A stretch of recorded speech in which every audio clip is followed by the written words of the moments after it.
আসসালামু আলাইকুম, আমি রাকিব মজুমদার। আমি উইট ইনস্টিটিউটের 2502 ব্যাচের গ্রাফিক ডিজাইনারের একজন স্টুডেন্ট। উইট ইনস্টিটিউটে ভর্তি হওয়ার কারণ, আমি আমার ফ্রেন্ডের সাথে একদিন দেখা হয়। তারপর তার সাথে আমি বলি যে আমি গ্রাফিক্স ডিজাইনে ভর্তি হতে চাই।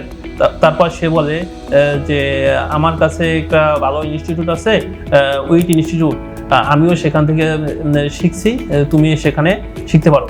আমি তারপর আমার ফ্রেন্ডের সাথে মেন্টরদের কাছে এসে কথা বলার পর আমি এখানে ভর্তি হয়ে যাই। আমার ক্লাসটা এখনও চলমান আছে। আমি এখন পর্যন্ত গ্রাফিক্স ডিজাইনারের leaflet designer, flyer designer, poster designer, তা ভিজিটিং কার্ড, এগুলো শিখেছি। এখন ফটোশপের কিছু কাজ শিখতেছি। আশা করি এটাও আমার কিছুদিনের মধ্যে কমপ্লিট হবে। এবং আমি মেন্টরদের সহযোগিতায় অনেক কাজ শিখেছি এবং আমি আমার ফিউচারের লাইফে বড়ভাবে শিখতে চাই এবং সামনে এগিয়ে যেতে চাই।